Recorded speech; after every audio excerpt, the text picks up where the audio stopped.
Well, this is the setup for the house or building smoke, and I had tried to rearrange the angel hair and the rock wool like I had described earlier, where I was going to do the rock wool as a base and just layer the angel hair, like flip flop, but leave it puffy so that the heater would just sit on top, but it would be embedded, but it wouldn't be blocking the air hole. I had the heat set to 4.75 volts to the heater. The fan was on pretty medium, I would say, and it was running fine, and it did reach 90 degrees C, but there was the box was not warm, and nothing was soft. Okay, hold on. I'm doing a test run here with the new field. And it sounds like we had a common part on this tender has been a little jumpy. I got a lot of loose wires on it. It may get caught now and again. That's the problem, I think.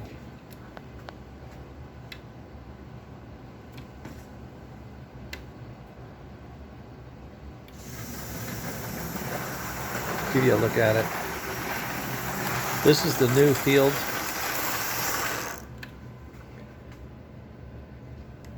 The brushes are just warm. The field itself is not at all.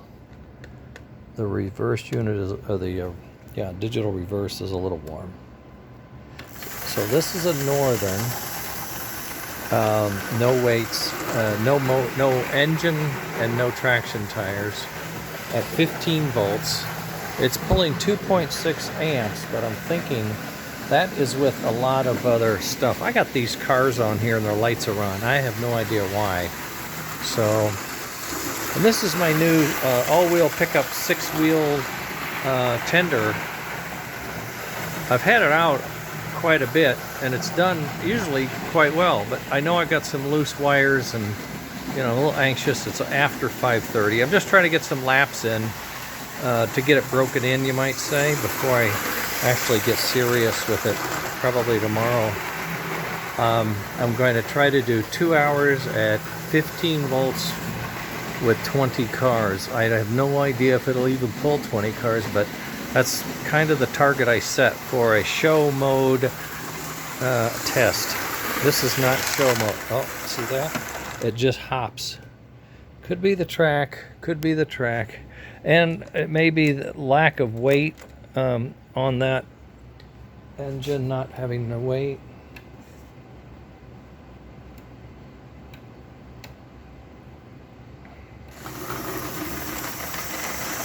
It's not as stable as it could be.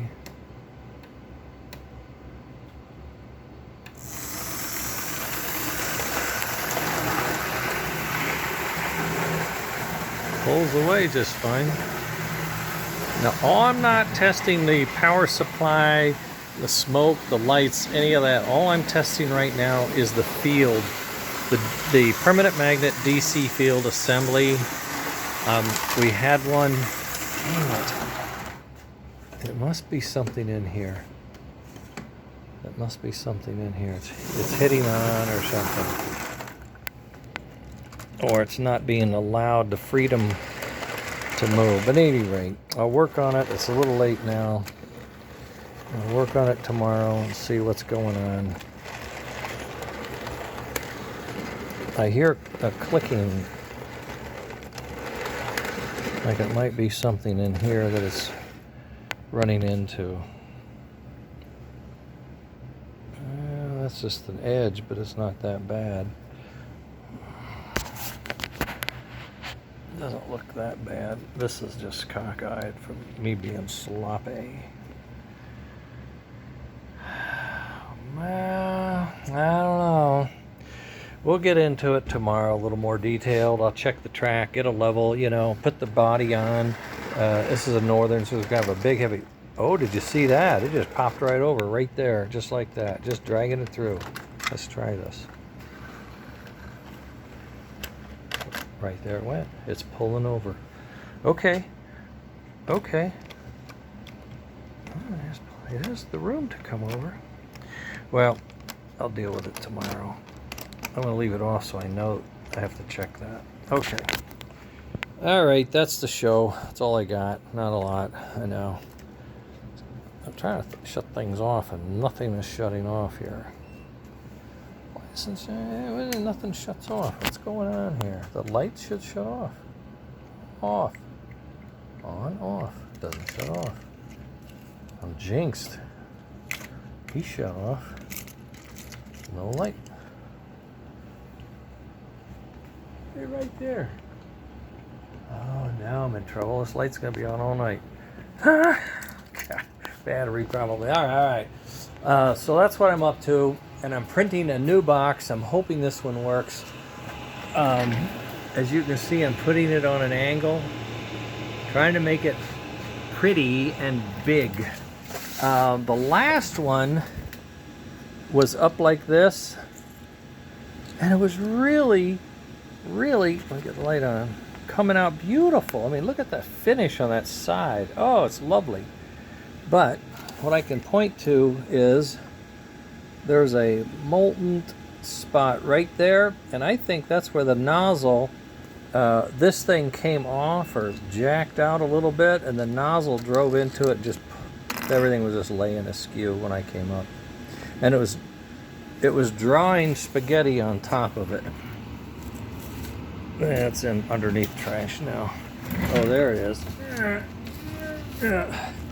There, it's drawing that. So I got to straighten that out, and hoping this is working now. This is at 50% density. I mean, this is a beautiful part. Look at that. Oh, it's so lovely. If it only finished. Look how nice that cavity is for the smoke and everything. Now, yeah, what I did for the other one was I packed the rock wool in the base, and then I layered the angel hair, and then I put the coil on top without winding the coil with angel hair, the heater coil. I usually like to wind it with that, but I'm finding it's more trouble. It impedes. Yeah, I'm done. It impedes flow. Yeah, I'll be right up. Oh, I'll do it now. Oh, God. I'm so glad I have my bike. Now she wants me to do it every night. Okay, that's fine. I can do it. We'll see how this turns out. I hope it works. But I think we're on the mend. I think the field is going to work. I did a load test over there the other day with a pencil loading the wheel, and it got warm, but it did not fail. It did not it did not melt in anywhere. It didn't deform. It didn't get lumpy or soft. It held the ground, and that was almost 4 amps. That's 3.5 or something like that. So it was cooking, and I'm thinking that field is going to be okay now. I'm working on this to make sure it's okay now. I don't want any problems with that. And then I've pulled Leon's engine out of the cobwebs, and I've started fitting him with his new parts. I haven't been just ignoring, you know. I got a mount now for his speaker. It's going to sit up like that. I got to give it a little more depth so it comes down a little lower. I got plenty of room. I can bring it down another 5 or 6 millimeters. This is his new field set that he's going to get. This is test part 6. So we've got 6 iterations of this. It's gorgeous. It's strong like bull. It really is, and it's really going to help. I'm going to take this out, put that in, put the motor back together, check the motor, check the drive, check the gears, check the axles, check all the bearings, you know, all that stuff that makes it run smoothly. Then I'll assemble this component with the speaker mount. I got to swap out the mounts here for the switches. He's got his switches here. I'm going to put them onto this new part. The new part is thicker and denser and stronger and flatter and straighter and just better in all ways. A lot of ways. Better in a lot of ways, okay? The challenge I'm having is all the wire. And what I found is some speaker, 24 gauge? 24 gauge speaker wire, solid core, solid copper. Oh, you probably can't. There you can there, okay. And I think that is what I'm going to be using, and I'm just going to have to go point to point and just solder everything together but I'm going to try to make it so that with these two screws, everything comes off together as a unit. So you can set it on here and take it off, and you don't have to unsolder a whole bunch of stuff to get it down to something, if you had to. There may be a socket on the power for the heater and maybe for the fan, but I'm going to try to make that the only two. So this can come off like that. So it's going to get some gray part. We went from red to gray. I know, a little boring, but it'll be fine. And then we have his tender, you know that, with the silver bullet fits on it, so we know his will. This is the 6-wheel all-wheel pickup tender, similar to the one I have out there. What I have out there is a little longer. I got some linkage problem there. I think that pivot point maybe is a problem. I don't know. I'll have to check and see. Okay, gang. Gotta run. Got the word. Just hope that thing finishes in one piece. Doesn't fly apart like the other one. Okay. We're making progress on all fronts. It's a big day today. Got a lot done, so check in. Maybe tomorrow night I'll have something else to show you. Okay, bye.